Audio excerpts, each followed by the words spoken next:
Hi, இன்றைக்கி நம்ம என்ன பார்க்க போகிறோம் அப்படின்னா, இது என்ன காயின்னு உங்களுக்கு தெரியுமா? யாருக்காது? எனக்கு கூட தெரியாது. இது எப்படின்னா, நேற்று நான் வந்து சவுகார்பேட் போகும்போது இந்த சின்னம்மன் கோவில்கிட்ட இந்த காய் இருந்தது. இது என்னன்னு அங்கே காய் விற்கிறவங்க கிட்ட கேட்டால் முள்ளங்கி இருக்குது இல்லையா, வெள்ளை முள்ளங்கி, அதனோட சீடு அப்படின்னு சொன்னாங்க. இதை வந்து என்ன செய்யலாம் அப்படின்னும் போது அவங்களே சொன்னாங்க, சப்ஜி மாதிரி செய்வாங்க இங்கே இருக்கிறவங்க. அதுக்கப்புறம் பொரியல் நீங்கள் செஞ்சு சாப்பிட்லாம், கூட்டு மாதிரி கூட செஞ்சு சாப்பிட்லாம், இது உடம்புக்கு ரொம்ப நல்லது அப்படின்னாங்க. இது வந்து பார்த்திங்கன்னா நம்ம இது இருக்குது இல்லையா, இது சும்மா இப்படி கிள்ளிட்டு கூட அப்படியே நம்ம வந்து பச்சையாக சாப்பிட்லாம். சாப்பிடும்போது அந்த முள்ளங்கியோட ஃப்ளேவர் இதை பார்த்திங்கன்னா கட் பண்ணிவிட்டு நம்ம சாப்பிடும்போது முள்ளங்கியோட ஃப்ளேவர் அப்படியே இருக்குது. ஸோ இது உடம்புக்கு ரொம்ப நல்லது அப்படின்னு இருக்காங்க. சுகர் பேஷண்ட்லாம் கூட நார்மலாக இந்த மாதிரி வாங்கி வச்சுட்டு கூட வாஷ் பண்ணி சாப்பிட்லாம். அந்த முள்ளங்கியோட காரம் இருக்கும் இல்லையா, நம்ம வெள்ளை முள்ளங்கிலாம் சாப்பிடுவோம், அதனோட காரம் இதில் இருக்குது லைட்டாக.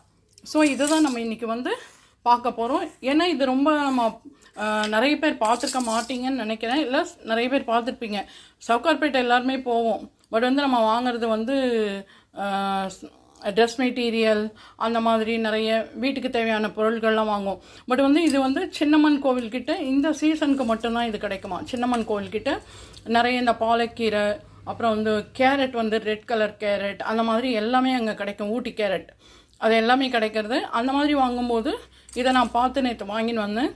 இப்போ இன்றைக்கி இது தான் செய்ய போகிறேன். இதுக்கு தேவையான இன்க்ரீடியன்ட்ஸ் இதை பாருங்கள். இதை பொடி பொடியாக நறுக்கி வச்சுருக்கேன்.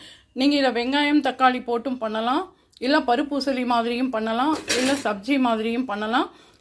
சப்பாத்திக்கு சைட் டிஷ்ஷாகவும் நம்ம தொட்டுக்கலாம். இதை நான் பொடி பொடியாக நல்லா வாஷ் பண்ணிவிட்டு பொடி பொடியாக நறுக்கி வச்சுருக்கேன். தக்காளி, வெங்காயம், கருவேப்பிலை, தாளிக்கிறதுக்கு கடுகு, அவ்வளோதான். கடுகு மட்டும்தான் போட போகிறேன். அப்புறம் வந்து மிளகாத்தூள், மஞ்சத்தூள், உப்பு, இதுதான் தேவையானது இன்றைக்கி. வாங்க இது எப்படி பண்ணலான்னு பார்க்கலாம். இப்போ ஆல்ரெடி ஸ்டவ்வை பற்ற வச்சு இந்த சாஸ்பேன் மேலே வச்சுருக்கேன். இதில் வந்து எண்ணெய் ஆல்ரெடி விட்டு ஹீட் பண்ணி வச்சுருக்கேன். கடுகு போட்டுட்டு நல்லா கடுகு வெடிக்கிறது பாருங்க. கடுகு வெடிக்கட்டும். வெடித்தோன்னா கருவேப்பிலை, அதுக்கப்புறம் பொடி பொடியாக நெருக்கி வச்சுருக்கோம் இல்லையா, அதுக்கு ஒரு 2 வெங்காயம் இருந்தாலே போதும். நான் சின்ன வெங்காயம் தான், அதாவது சின்ன சைஸில் 2 வெங்காயம் நெருக்கி வச்சுருக்கேன். அதை ஃபஸ்ட்டு நம்ம போட்டு வதக்கிக்கலாம். இதில் லைட்டாக நம்ம உப்பு போட்டு வதக்கும் போது ஈஸியாக வந்து குக் ஆகிடும். இந்த பாருங்கள், ஒரு பிஞ்சு ஃபஸ்ட்டு இதுக்கு மட்டும், வெங்காயத்துக்கு மட்டும் கொஞ்சமாக போட்டு வதக்கினீங்கன்னா ஈஸியாக வெங்காயம் வதங்கிடும். இந்த பாருங்கள், ஈஸியாக குக் ஆகிடும். இது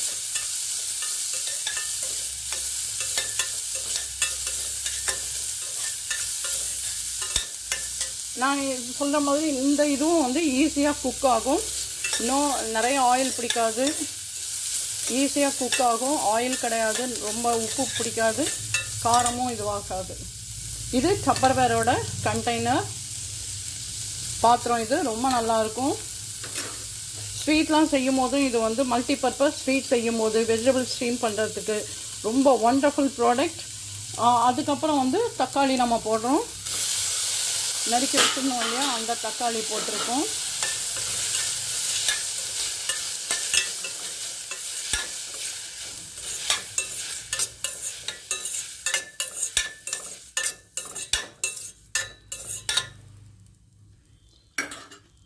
அதுக்கப்புறம் தேவையான அளவு மஞ்சள் பொடி,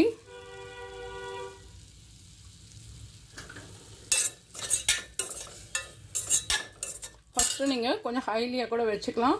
அதுக்கப்புறம் நம்ம வந்து லிட் போட்டு க்ளோஸ் பண்ணிட போகிறோம். அதுலேயே தான் ஸ்டீம் ஆக போகிறது. ஏன்னா இது ஈஸியாக குக் ஆகிடும். பார்க்க ரொம்ப எலஸாக இருக்குது, இது ஈஸியாக குக் ஆகிடும் உங்களுக்கு.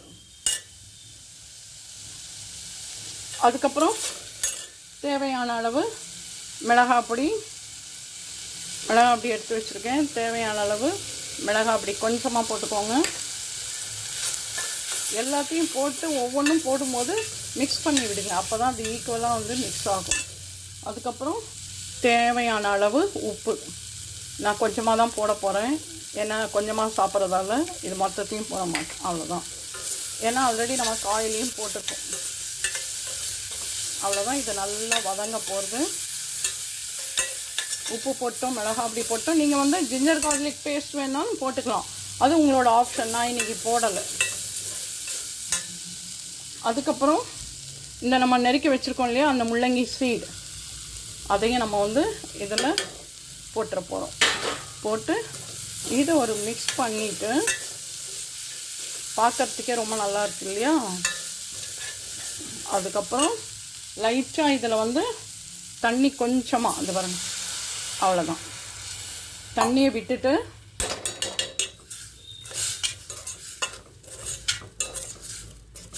நல்லா மிக்ஸ் பண்ணி விட்டுருங்க. இது நீங்கள் கிரேவியாக வேணாலும் பண்ணிக்கலாம், இல்லை வந்து நம்ம தொட்டுக்க பொரியல் மாதிரி உதிரியாகவும் நல்லா வரும். வாங்க இதை மூடி போட்டுடலாம். இந்த இப்போது இது மூடி போட்டாச்சு. இதை நீங்கள் இப்படி வச்சிங்கன்னா ஆட்டோமேட்டிக்காக ஸ்ட்ரீம் ஆகும். இந்த பாருங்க, ஸ்ட்ரீம் ஆகும். அதுக்கப்புறம் நம்ம வந்து க்ளோஸ் பண்ணும்போது அதுலேயே வந்து நல்லா பக்காவாக குக் ஆகிடும். இதுக்கு இந்த நாப் இருக்கிறதால நம்ம யூஸ் பண்ணிக்கலாம். அது பாருங்கள், இந்த ஓப்பனில் கொஞ்சம் நேரம் வச்சிங்கன்னா எல்லாமே உங்களுக்கு நல்லா கிளியராக தெரியும், நல்லா வெந்துடும். அதுக்கப்புறம் ஒரு 2 மினிட்ஸ் கழித்து இதை நம்ம வந்து அப்படியே நம்ம வந்து க்ளோஸ் பண்ணி வைக்கலாம். இதை வந்து கொஞ்சம் வேகட்டும்.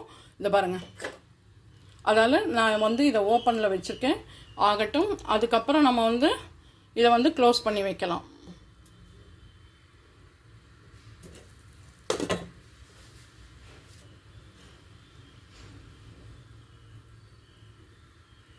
இப்போ இதை வந்து ஓப்பனில் வச்சுருக்கோம், குக் ஆகட்டும்.